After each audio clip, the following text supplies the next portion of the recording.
دعاؤں کے تعلق سے کچھ فضیلتیں، کچھ کلیریفیکیشنز، کچھ آداب اس کے سکھا دیتا ہوں، کیسی دعائیں کریں اور کون سے اوقات میں دعائیں جلدی قبول ہوتی ہے، اور خاص بات دعائیں کس کی قبول نہیں ہوتی ہے۔ پہلے اس عنوان کا نام یہی ہم نے رکھا تھا، دعائیں کیوں قبول نہیں ہوتی۔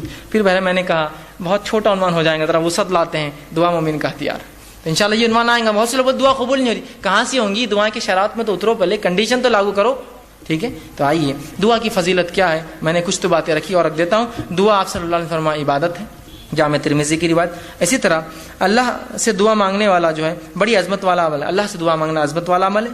ترمذی کی روایت ہے، آپ صلی اللہ علیہ وسلم فرمایا کہ دعا سے زیادہ عظمت والا کوئی عمل اللہ کے نزدیک نہیں ہے۔ دعا کرنا بہت عظمت والا عمل ہے، اور اس سے زیادہ عظمت والا اللہ کے نزدیک کوئی عمل نہیں۔ اسی طرح دعا تقدیر بدل سکتی ہے۔ آپ صلی اللہ علیہ وسلم نے فرمایا، یہ بھی جامع ترمذی کی روایت، آپ نے فرمایا اگر کوئی چیز تقدیر کو بدل سکتی ہے تو وہ دعا ہے۔ کتنی افضل چیز ہے نا دعا، سب کر سکتے ہیں ہم اور سب کی قبول بھی ہوتی ہے، تو دعا ہے۔ اسی طرح دعا نازل شدہ اور غیر نازل شدہ تمام آفت اور بلاؤں کا حل ہے۔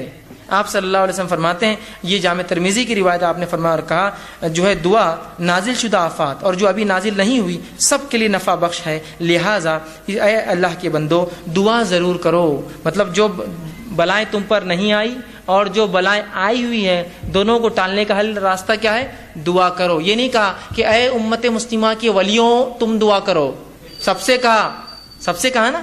اگر خاص ہوتی دعا کہ اللہ گناہ گار کی نہیں سنتا تو کہتے نا کہ اے امت مسلمہ کے نیک لوگوں تم دعا کرو، اس لیے کہ جو بلا اتری ہے اور جو اترنے والی ہے وہ اسے ٹل جاتی ہے، نہیں کہا نا، تم سب دعا کرو، ٹھیک ہے، ہم سب سے کہا۔ اسی طرح دعا کرنے والے کو اللہ کبھی محروم نہیں رکھتے۔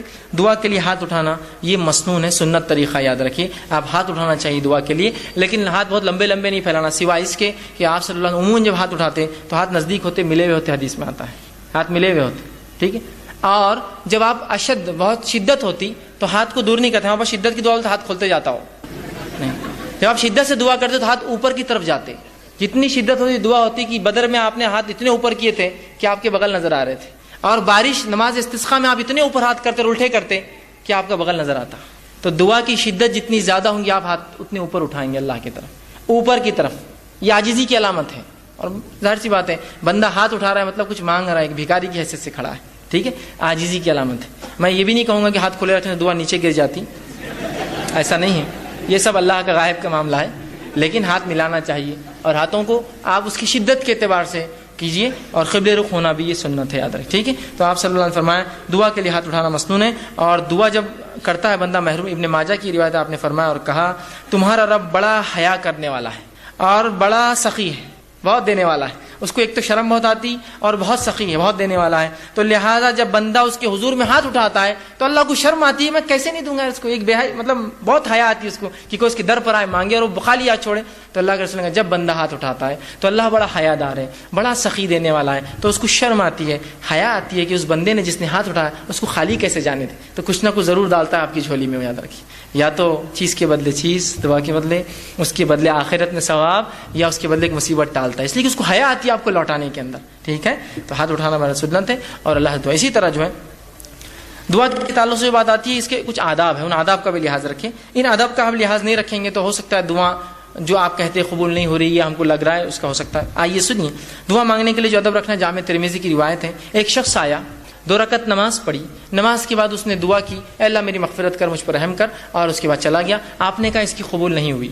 ان مصارف میں ان جگہوں پہ خرچ کرے جہاں مستحقین اور لوگ ضرورت مند ہے، تو اس کے لیے سونے پر سہاگا ہے کہ ایک تو کمایا بھی حلال، خرچ بھی حلال کر رہا ہے، لیکن حلال خرچ میں سوچ رہا ہے کہ نہیں یہاں نہیں کرتا ہوں، چلو اس کو دے دیتا ہوں، اس کا بیڑا پار کر دیتا ہوں، اس کی مدد کر دیتا ہوں، یہ چیز بنا دیتا ہوں، یہ کر لیتا ہوں، دنیا اور آخرت میں کام آئیں گے انشاءاللہ، یہ کرتا ہوں، یہ اس کے لیے افضل اور بہتر ہے، افضل اور بہتر ہے، یاد رکھے۔ لیکن ٹھیک ہے اس کے لیے جائز ہے، اگر وہ خرچ کرنا چاہے اپنے نفس پر تو وہ کر سکے، لیکن دوسرا وہ انسان جو کما نہیں رہا ہے اتنا، پھر وہ ادھار لے کر یہ کام کرتا ہے، تو یہ مال تو یقیناً اس کے لیے بہت بڑا فتنہ بن جاتا ہے۔ اور آج کل یہ ہو رہا ہے کہ وہ فلاں شخص نے کیا تو میں کر رہا ہوں، تو دیکھیے اس کی انکم الگ ہے، وہ اللہ نے اس کو مال و دولت دے رکھا ہے، وہ جہاں یہاں خرچ کرتا ہے تو اللہ کی راہ میں بن مٹی کئی جگہ خرچ کرتا ہے، تو تم ایسا اس کے ساتھ کمپیٹ کر ہی کیوں رہے ہو؟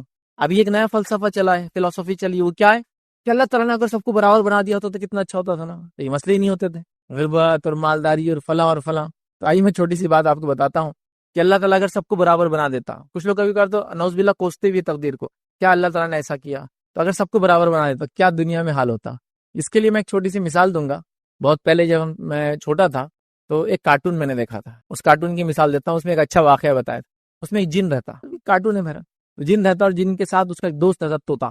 اب ہوتا یہ کہ وہ جن اور طوطا اچھے دوست رہتے تھے. ایک بار طوطا بولتا تیری جو طاقت ہے اتنی زیادہ ہے, اگر میرے پاس ہوتی نا تو میں تو فلاں فلاں فلاں فلاں کر دیتا ہوں. جن احساس کمتری میں آ جاتا ہے اور اپنی طاقتیں تھوڑی ایک دن کے لیے طوطے کو دے دیتا ہے, جاؤ جو کرنا ہے کرو. اب طوطے میاں نکلتے ہیں اور بس جادو کی چھڑی, لوگ آتے پیسہ چاہیے پیسہ چاہیے. اتنا پیسہ کیوں بولتے شہر میں پیسہ برس جائے تو ایسے ہیرے برس رہے, موتی برس رہے, پیسے برس رہے, لوگ اس کو لوٹ رہے. اب یہ ہو گیا تھوڑے دن, 1-2 گھنٹے بعد ایک آدمی آتا بیمار رہتا ہے, بھائی میرے گھر میں بیمار ہے, کوئی اس کو اٹھا کے لے کے چلو. تو دوسرا بولتا میں بھی تو تیرے اتنا مالدار ہوں. ہر آدمی ایسا پیسے ہاتھ میں سونا چاندی ہیرے لے کے گھوم رہا ہے ایک کپڑا خریدنے, لیکن وہ بڑا 2 لاؤ ایسے بھر کر, کیونکہ کیا ہو گیا پیسہ ڈی ویلیو ہو گیا.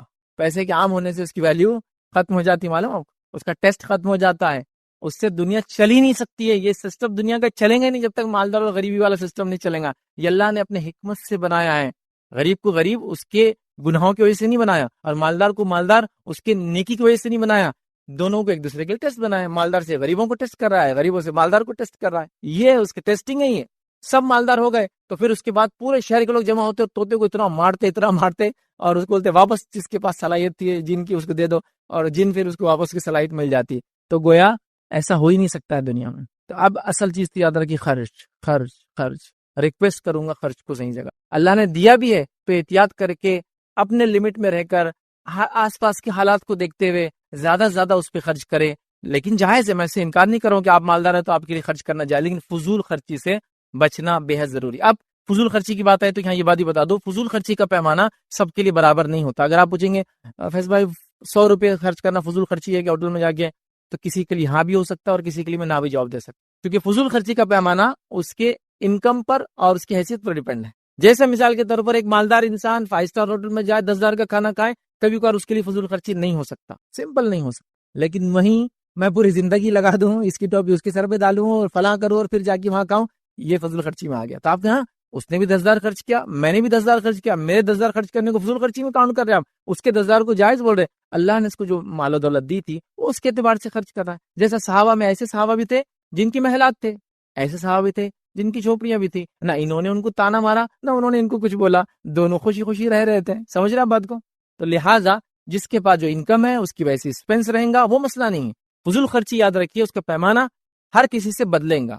تو آپ سمجھ لیجیے آپ کے لیے کیا فضول خرچی ہو سکتی ہے. جیسا سب کچھ لگا کے میں فلاں چیز لینا چاہتا ہوں, ایک گاڑی, سب کچھ زندگی کا لگا دیا اس کے لیے, اس کی کیا ضرورت ہے, وہ بھی کسی اور کو بتانے کے لیے, بڑا عجیب معاملہ ہے. تو فضول خرچی میں ہم لوگ بہت ایک دوسرے سے کمپیٹ کر رہے ہیں. میں گزارش کروں گا آپ نیکی میں کمپیٹ کریں, صحیح جگہ خرچ کرنے میں کمپیٹ کریں. اور یہاں کوئی دوسرے کو کمپیٹ کرنا بھی نہیں چاہتا. ایسا فار ایگزامپل میں آ گیا ایک مالدار حلقے میں رہتا ہوں, سمجھو ایلیٹ کلاس میں ہوں, بہت مالدار لوگ شہر کے رہتے ہیں. تو حالت یاد رکھیے کہ مالدار ہو کے بھی ہم سب غریب ہیں, مطلب اس حلقے کے اندر بھی, کیونکہ ہر کسی کی نظر دوسرے کے اوپر ہے خالی. مالداری اصل کیا ہوتی ہے معلوم آپ کو, یہ بات بھی بتا دوں, مالداری نفس کی مالداری ہوتی ہے. آپ نے کہا الغنا غنا نفس, دل سے مالدار ہونا چاہیے آدمی نے, پیسے سے نہیں ہوتا آدمی مالدار کو بھی دل سے ہوتا ہے. تو یہاں مالدار تو ہوں, آپ کسی کے پاس میں نے دیکھ لیا کہ کل تک یہ کچن تھا, آج یہ کچن ہے, وہ کچن سے اندازہ ہوگا گاڑی کون سی اس کے پاس. اب میں لگ گیا یہ گاڑی حاصل کرنے کے لیے, لیکن میں نے کبھی اس کی مسجدوں کی تعمیر, مدارس میں خرچ, یتیموں کو دینا, مسکینوں کی مدد کرنا, مسافروں کے لیے فلاح کرنا, بیماروں کے لیے وہ نہیں دیکھا. اب میں لگ گیا اس کے پیچھے دوڑ میں کہ مجھے بھی ایسا کچن ہاتھ میں چاہیے جو یہ برانڈ کا ہو, اس کی ضرورت نہیں تھی. اور پھر اب میں کیا کر رہا ہوں, فضول خرچی کی طرف جا رہا ہوں. تو الحمدللہ امت مسلمہ میں اکثر لوگ حلال کماتے ہیں, لیکن فضول خرچی کا پیمانہ بہت ہو چکا ہے. یاد رکھیے اس کے کئی, جس کو کہتے ہیں مظہر, جس کو بولتے ہیں جہاں ہم دیکھ سکتے ہیں. یاد رکھیے میں مثالیں دے سکتا ہوں, ہمارے لباس, ہمارے گاڑی, ہماری شادی بیاہ, ہمارے خام و خواہ کے آؤٹنگز کے خرچ اس لمٹ میں اور اس حد پہ ہو گئی جس کی کوئی امتحان نہیں. اننیسری چیزوں کو بس مہینے 2 مہینے 4 مہینے سال بھر میں بدلنا, گیجٹس کو, اس لیے کہ بھائی نیا گیجٹ آ گیا تو پھر کیسا ہوں گا, پرانا تو پرانا ہی ہوا نا, اتنا پرانا. لوگ کیسے نام رکھیں گے بھائی اتنے بڑے سیٹ ابھی تک جو ہے 15 نمبر کا استعمال کرے, 16 نمبر کا آ گیا, 17 کی تیاریاں چالو ہیں, ہاں ادھر 25 لانچ ہو گیا, ادھر 26 آنے والا ہے, تم ابھی بھی جو ہے 22 استعمال کر رہے, کیسا ہو سکتا ہے نا. ماڈل دیکھتے ہیں نا سر ایک دوسرے کو, اور میں تو اچیومنٹ کے لیے انتظار ہی کر رہا ہے کہ یہ میرا اسٹیٹس کب جائے گا کہ میں یہ نمبر سال کے حساب سے ہینڈ سیٹس لوں گا. یہ سب ہو رہا ہے یاد رکھیں. تو فضول خرچی یاد رکھیں, اس کی سب پیمانے ہیں, اس کے لیے ساری پلاننگ ہے, اس کے لیے ساری کوششیں یاد رکھیں. اور یہاں ہم کر رہے ہیں, پھر اس نے گھر بنایا تو مجھے گھر بنانا ہے.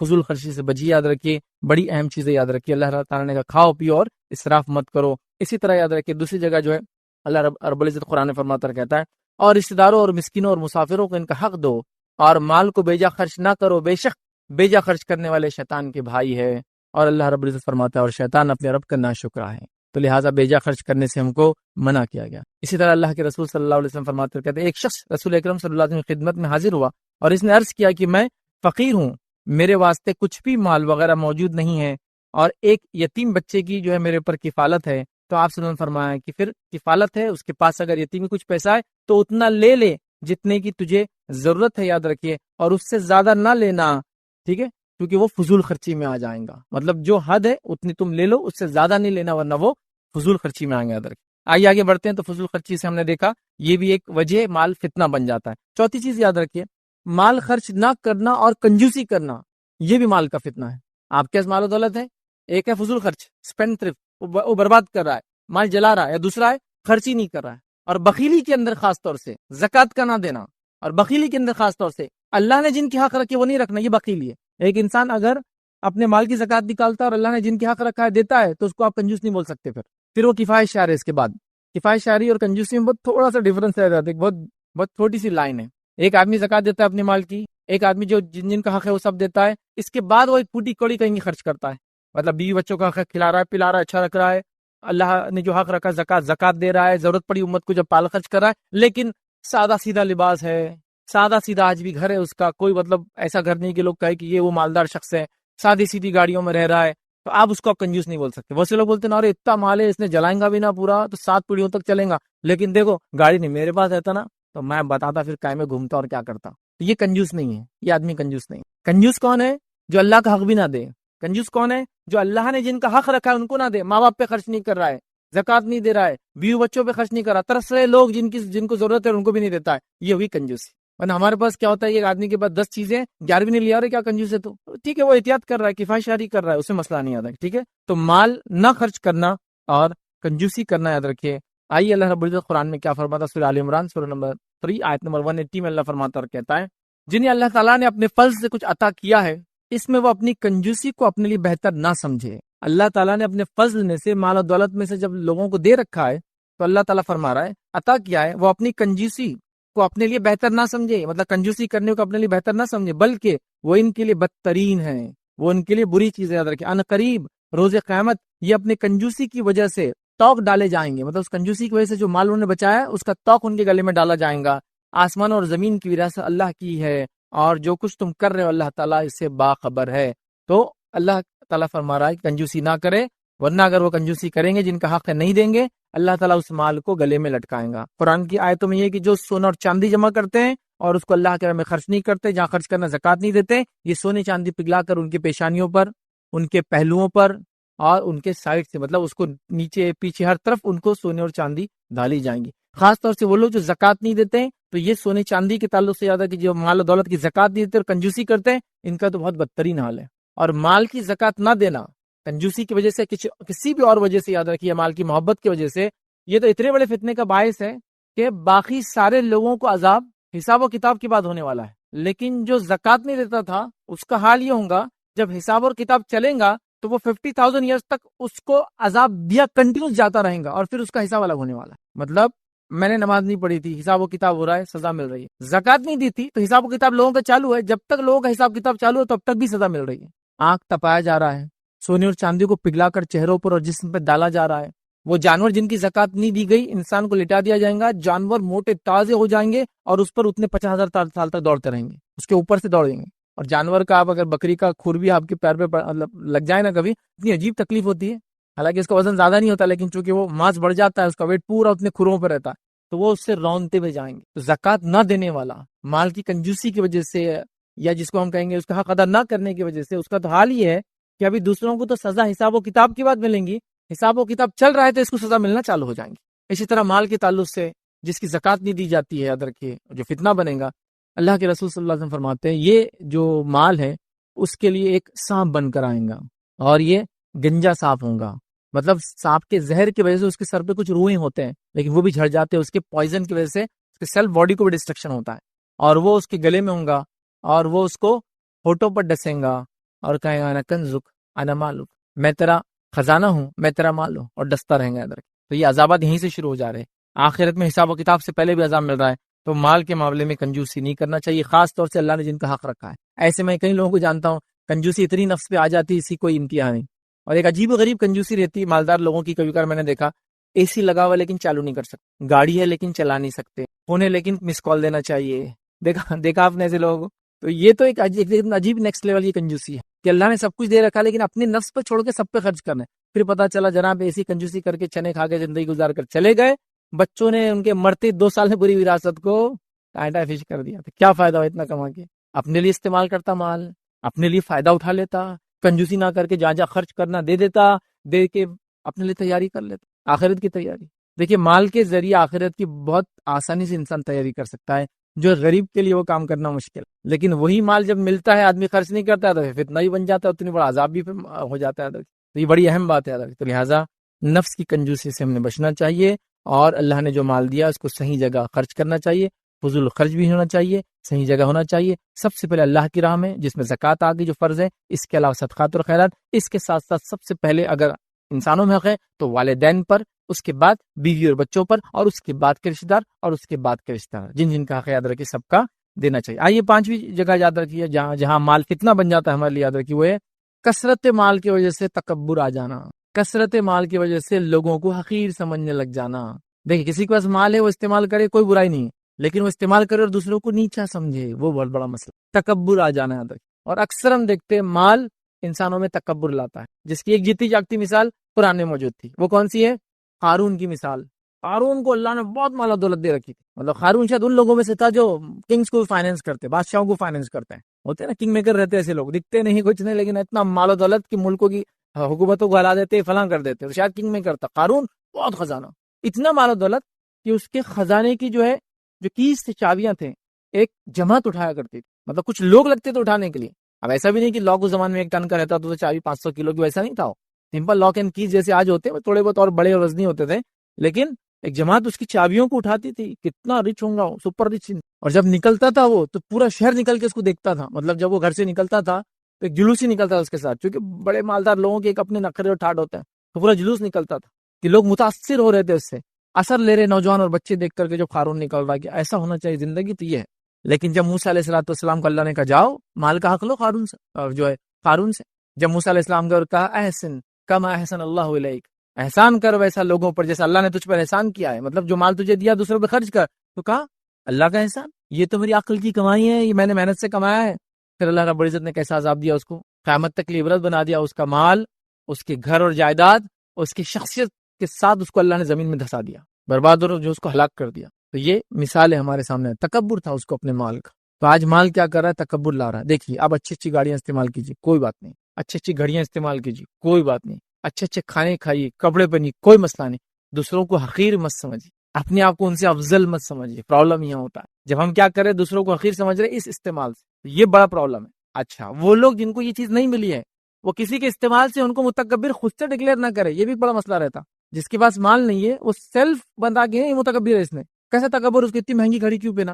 مہنگی گھڑی پہننے سے اس کا تکبر ظاہر نہیں ہوتا، یاد رکھیے. اگر وہ مہنگی گھڑی پہن کر اپنے آپ کو آپ سے افضل سمجھ رہا ہے جب وہ متکبر ہوا. اگر وہ ایسا نہیں سمجھ رہا بھائی گھڑی ہے بس میں نے پہنا ہوا، آپ کیوں سمجھ رہے؟ تو یہ میرا مسئلہ ہے. تو یہ بھی ایک مسئلہ ہوتا ہے کہ ہم خود ڈکلیئر کریں کون متکبر ہے کون نہیں. یہ آپ نے ڈکلیئر میں نہیں کر سکتا، وہ دل کی کیفیت ہے، وہ دل کی کیفیت. لیکن یہ ہو جا رہی ہے، بچوں کے اندر آ جا رہا ہے میرا باپ اتنا مالدار ہے، باپ کے اندر آ جا رہا ہے کہ میں اتنا مالدار ہوں، بیوی بچے اس کے اطراف میں سب متکبر ہوتے چلے جا رہے ہیں.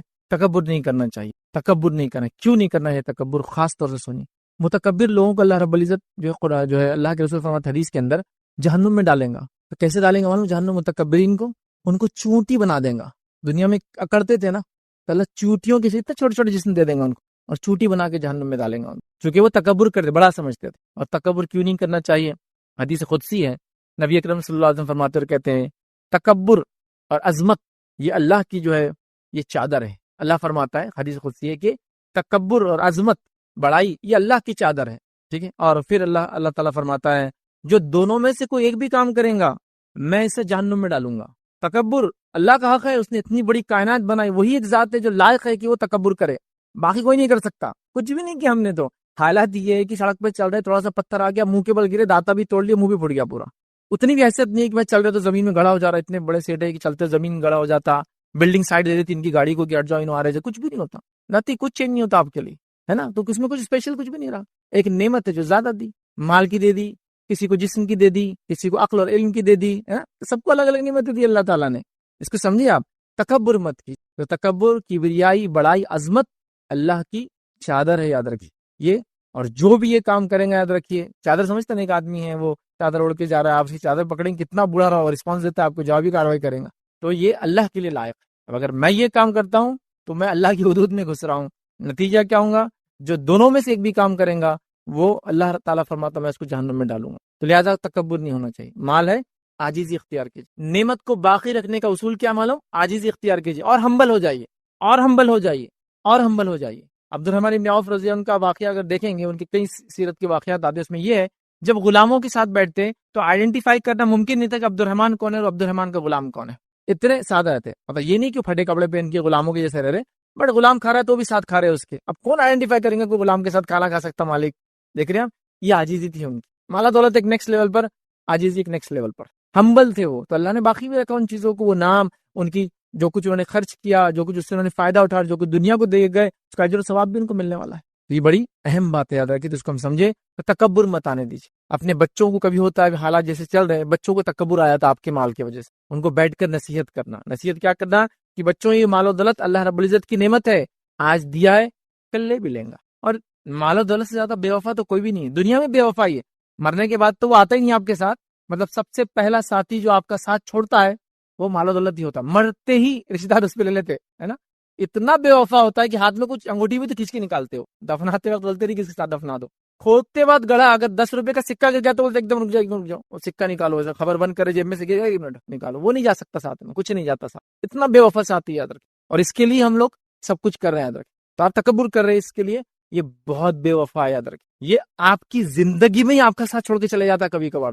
اور یہ بات ہم نے دیکھی, اللہ تعالیٰ نے لوگوں کو چھوٹے چھوٹے جو کام کرتے تھے آج بڑے بڑے مقامات پہ پہنچا دیا. اور اگر وہ اللہ کا شکر ادا کرے تو اللہ اس نعمت کو باقی بھی رکھ رہا ہے, نسل در نسل. ناشکری کر رہے ہیں تو اللہ تعالیٰ ان کا, جس کو رائز اینڈ فال اپنے آنکھوں سے ہم دیکھ رہے ہیں. دیکھا ہوں گا آپ نے کہ پڑوسی تھے, اتنے مالدار تھے, یہ تھے, آج غربت کی زندگی, کبھی وہ زکوٰۃ مانگنے آ جا رہے, کبھی صدقات مانگ رہے. ہوتا ہے ایسا کہ کل وہ لوگ جو فلاں تھے, دیکھو آج اللہ نے اتنا دیا, آپ نے خوش ہونا چاہیے کہ دیکھو غلام تھا آج کتنا مالدار ہو. تو یہ ہوتا ہے ادھر. یہ مال جس کو کہیں گے بہت زیادہ جو ہے بے وفا ہے. چھوٹا سا واقعہ سنا تھا کہ ایک شخص اپنی بیوی کے ساتھ کھانا کھا رہا تھا, اور جب کھانا کھا رہا تھا تو فقیر آیا. تو جب فقیر آیا تو یہ شخص جس کے ساتھ بھی مطلب میاں بیوی کھانا کھا رہے تھے, تو اس شخص نے کہا, اس آدمی نے, کہ جاؤ وہ جو فقیر آیا اس کو کھانا دے دو. اس زمانے میں ایسا لوگ خامخواہ بھیک نہیں مانگتے تھے, اگر مانگتے تو جینوین ریزن ہوتا تھا. تو یہ اس کا یہ بھی خاتون اٹھی گئی اور اس کو کھانا دے کر آئی. جب کھانا دے کر آئی تو بہت مطلب اس کا چہرہ تبدیل ہو گیا تھا, چینج ہو گیا تھا. تو اس شخص نے, اس کے شوہر نے کہا کہ تمہارا چہرہ کیوں تغیر, ایک دم چینج ہو گیا, تھوڑا خوش تھی اور ایک دم وہ ہو گیا. تو کہا وہ جو شخص مانگنے آیا تھا وہ میرا پہلا شوہر تھا, وہ میرا پہلا شوہر تھا, اور وہ اب دیکھو بھکاری بن گیا بیچارہ. اور اس نے خاتون نے لے جا کے دی. تو جب اس خاتون نے واقعہ سنایا تو اس کا شوہر بھی رونے لگا. تو کہا میں معافی چاہتی ہوں, میں نے خامخواہ قصہ سنا دیا آپ کو, آپ کیوں رو رہے ہیں. اور اس نے ایک واقعہ سنایا کہ میں ایک بار اس شوہر کے ساتھ کھانا کھا رہی تھی, وہ جو فرسٹ کا ہسبینڈ تھا, اور ایک بھکاری آیا تھا, اور ایسی کھانا جب ہم کھا رہے تھے اس نے آواز دی تو میرا شوہر باہر نکلا اور اس کو بہت مارا, اور کہا کہ یہ کھانے کے ٹائم پر آگے ڈسٹرب کرتے ہیں کیا, وہ فرسٹ ہسبینڈ جو اب بھکاری ہے. اور اس نے اس بھکاری کو بہت مارا اور اس کو ہکال دیا, کہ کہا کہ ایسے ٹائم پہ مانگنے آتے ہو, یہ ڈسٹرب کرنے, چلو نکل جاؤ. تو یہ جب قصہ اس نے سنا تو وہ شوہر بھی رونے لگا, اس کا جو سیکنڈ ہسبینڈ تھا. اس خاتون نے کہا میں نے خامخواہ قصہ سنا دیا, آپ کو یہ نہیں کرنا چاہیے تھا. تو کہا اس آدمی نے جس آدمی کو مارا تھا وہ میں ہی ہوں. اب ایک ہی زندگی میں جو فقیر بھیک مانگنے آیا تھا اب وہ اس عورت کا شوہر ہے, اور جو انسان مالدار تھا جس بھکاری کو مارا وہ آدمی جو ہے اب مالدار بن چکا ہے. تو ایک ہی زندگی میں یہ. اب میں یہ نہیں کہہ رہا ہوں کہ فقیر آئے تو آپ کھانا چھوڑ کے اس کو لے آ دے ورنہ آپ بھی فقیر بن جائیں گے, ویسا نہیں میں بتانا چاہ رہا ہوں. بتانا ہی چاہ رہا ہوں کہ مالداری پیسہ کسی کا ہوتا نہیں, یاد رکھ. جب تک ہے فائدہ لیا, صحت ہے جب تک ہے فائدہ اٹھا لو, پہچان ہے جب تک ہے صحیح فائدہ اٹھا لو, مال ہے جب تک فائدہ اٹھا لو, چلا جاتا ہے. بے وفا ساتھی ہے نہ مرنے کے بعد کام آتا ہے, مرتے ہی ساتھ چھوڑنے والے دوستوں میں سے ایک دوست ہے, یاد رکھیں, جس کے لیے سب کچھ کرتے ہیں. تکبر نہیں, اس کے لیے تکبر نہیں, بڑا پن نہیں. مال ہے ہمبلنس, تو بچوں کو بٹھا کے سمجھاؤ یہ مال اللہ کی نعمت ہے, تم تکبر مت کرنا بیڑا کبھی اس کی وجہ سے. اس میں تمہارے باپ کی کوئی خصوصیت نہیں ہے اس کے کمانے میں, یہ رب العزت کی نعمت ہے جو میرے پاس آئی ہے. یہ ہو سکتا ہے رہے یا ہو سکتا ہے چلی جائے, ہے تو فائدہ سب مل کے اٹھا لو. کیسے فائدہ اٹھائیں؟ اپنے پہ خرچ کر کے نہیں بچوں, اس کو دوسروں پہ خرچ کر کے, اپنے آپ کو دوسروں سے افضل نہیں سمجھ کے. اس کی وجہ سے دوسروں سے رشتہ نہ توڑ کے، اس کی وجہ سے خون خرابے سے بچتے، اس کی وجہ سے دھوکہ دھڑی ہم کبھی نہیں کریں گے، کیونکہ یہ بے وفا چیز ہے، ٹھیک ہے، اور لہٰذا حلال وہ کریں گے بچوں کو سمجھ، ورنہ ہم نے دیکھا بہت سارے لوگ ہیں ماشاءاللہ مالدار ہے، اللہ نے بڑی عاجزی بھی دی ان کے اندر، لیکن اللہ کا بندہ ہی عاجز ہے، نہ بچے عاجز ہے، نہ ان کے گھر میں عورتیں عاجز ہے، کیوں؟ ان کو تکبر کا نشہ چڑھا ہوا ہے سب، اس کا مطلب تربیت نہیں ہے، تربیت کرنا چاہیے، مال و دولت ہے جا سکتا ہے، ٹھیک ہے۔ چھٹی چیز یاد رکھیے، جہاں مال و دولت فتنہ بنتی ہے انسان کے لیے، اور یہ آخری پوائنٹ رہے گا ہمارا اس کا، اور بعد میں ہم کچھ عام باتیں دیکھیں گے، یاد رکھیے مالداری کے تعلق سے۔ تو چھٹا یاد رکھیے، وہ جگہ یاد رکھیے، مال کو حاصل کرنے کے لیے لوگوں کے حق مارنا، یہ مال فتنہ ہے، یہ مال فتنہ ہے۔ اگر میں چوری سے بچا، ڈاکہ ڈالنے سے بھی بچا، مطلب میں جو کہہ رہا ہوں دوسروں کا حق مارنا، یہ فتنہ ہے، یاد رکھیے مال۔ اور مثال دے رہا ہوں، اگر میں چوری مطلب چور نہیں ہوں، چلو الحمدللہ، میں ڈاکو بھی نہیں ہوں الحمدللہ، میں نے غبن بھی نہیں کیا الحمدللہ، میں 2 نمبر کا مال بھی نہیں بیچتا الحمدللہ، میں دھوکہ دے کے سب الحمدللہ ہے، لیکن ہم میں سے اکثر ایسے چور و ڈاکو تو ہے جس نے ابھی پھوپھی کا وراثت کھا کے بیٹھے اور بہنوں کی وراثت پہ ابھی جمے ہوئے، اور اس کو سمجھتے بھی نہیں کہ یہ مال کا فتنہ ہو سکتا ہے۔ مطلب دوسری چیزیں میں بول چکا ہوں اب تک، حرام نہیں کمانا، 2 نمبر وہ تو ہو چکا ہے، لیکن یہاں تو سب پھیل جا رہے ہیں، اس لیے یہ پوائنٹ خاص لا رہا ہوں میں۔ مال دوسروں کا کھا جانا، یہ تو مطلب ایک دم جس کو بولتے ہیں ایک دم چوٹی، مطلب کوئی نہیں بچا اس سے، میں کیا بولوں، اللہ مفتی صاحب بھی نہیں بچے، سب بہنوں کے مال کھائے ہوئے ہیں، پھوپھیوں کا بھتیجے ابھی بھی نہیں دے رہے، وہ کیسے چل رہے ہیں، وہ یہ تو کھائے ہوئے۔ تو دوسروں کا مال ہڑپ کر اپنے پاس لینا غلط طریقے سے، یہ مال فتنہ ہے، اس میں چوری آتا، ڈاکہ آتا، تو میں چونکہ آپ میں سے کوئی چور ڈاکو نہیں، اس لیے میں چور ڈاکو کی ایگزامپل کی دوں آپ کو، ہے نا۔ آپ بولیں گے یہ تو سب ماشاء اللہ دھوکہ میں دھوکہ نہیں دیتا، اللہ کی قسم کھائے، جھوٹی قسم کھائے، کئی مال نہیں بچتا تھا ماشاء اللہ، 2 نمبر نہیں کماتا، لیکن ابا نے جو کہ حق نہیں دیا تھا تو میں بھی حق نہیں دوں گا پھوپھو کا، اور میں بھی اپنی بہنوں، اور یہ تو ایک سلسلے وار صدیوں سے چلا رہا ہے، نسل در نسل چلا رہا ہے۔ تو اللہ تعالیٰ ایک قوم پر کیوں رحم کرے جو اس قسم کا ظلم کرتی ہے، جو حق اللہ نے اپنی کتاب میں بتایا اس کو ابھی بھی مارتی ہے۔ اس لیے میں اس ایگزامپل سے بات شروع کر رہا ہوں اپنی۔ مال غضب کر لینا، ہڑپ کر لینا، دبوچ لینا، دبا لینا، یہ تو بالکل کامن ہے اندر، لیکن اس میں ایک مسئلہ کیا وہی بتاتا ہوں۔ جب میری والدہ کا حق میرے ماموں نے نہیں دیا تو میں جب حق لینے کے لیے بالکل اللہ رسول کی بات کر رہا ہوں، لیکن ابھی میں بھی اپنی بہنوں کا حق کھا کے بیٹھا ہوں، اس کے اوپر سیکنڈ تھاٹ بھی نہیں ہوا نا۔ اگر میں اس سائڈ میں جس سائڈ ظلم ہو رہا ہے تو میں لینے کے لیے ریڈی ہوں۔ کوئی پوچھا آپ نے کیا کیا، ہمارا چھوڑو نا، پہلے اس کا حساب کرو نا، سمجھ رہے، یہ حالت ہے۔ اور اتنے پیچیدہ مسائل ہو گئے وراثت کے ہمارے پاس کہ جو علماء نے جو فتاوے دی ہے جس میں ایک ساتھ کئی لوگ مر جاتے ہیں، تو اس کے اندر کیا ہوتا ہے، معلوم کرنا پڑتا ہے کون کب مرا پہلے، کیونکہ جیسا مثال کے طور پر اللہ نہ کرے ایک ایکسیڈنٹ ہوا کار کا، تو باپ بھی تھا، بیٹا بھی تھا، اور بھی لوگ تھے بیٹھے تھے، اور ایک ساتھ سب کا انتقال ہو گیا، تو اس میں آئیڈینٹیفائی کرنا پڑتا ہے ان میں سے پہلے کون مرا ہوگا، چونکہ فار ایگزامپل سامنے کوئی تھا، اس کی ڈیتھ پہلی ہوئی ہوں گی، تو اس کے مرتے اگر پیچھے اس کا وارث ہے تو اس کو ملنے والا ہے، حالانکہ وہ بھی مر گیا اس کے ایکسیڈنٹ میں، لیکن اس کو آئیں گا پھر اس کو آئیں گا، تو اس کو معلوم کرنا پڑتا ہے۔ تو وہ مسائل ہم کو ہندوستان میں لگانا پڑتے ہیں، کیونکہ نسل در نسل کی پردادا کا بھی حساب نہیں ہوا، تو اس میں وہی اصول لگانا پڑتا ہے، وہ جو ایک ساتھ لوگ مرتے ہیں نا، تو ایک کتنے لوگ، ارے 5 نسلیں ہو گئی، اب حساب کرنا ہے ہم کو، وراثت تقسیم کرنا، 5 نسلیں ہوتے کتنا حساب کریں گے، تو اس کو پھر وہ اصول سے کرنا پڑتا ہے، کون پہلے مرا، پیچیدہ ہو جاتے ہیں مسائل، تو ہم دوسروں کا مال ہڑپ کر لے رہے، غضب کر لے رہے، یاد رکھیں۔ اور یہ مال کا بہت بڑا فتنہ ہے، جس میں یاد رکھے سب سے ایک مثال تو دے دیا میں نے، جس میں دیندار بھی نہیں بچے، بے دین بھی نہیں بچے، بے دین لوگوں کو تو پتہ بھی نہیں دینا چاہیے بہنوں کا، دینداروں کا بھی یہ حال ہے۔ دوسرا یاد رکھیے جو بڑا فتنہ ہے، یاد رکھیے جو مال دوسروں غضب کرنا، وہ ہے زمینوں کا ہڑپنا۔ ہمارے پاس ایسے لوگ ہیں جو چتر چالاک، دھارکاری، تیسمار خان اور پتہ نہیں کیا کیا بن گئے، 5 سال میں یہاں پہنچ گئے۔ 5 سال میں یہاں کیسے پہنچ گئے آپ؟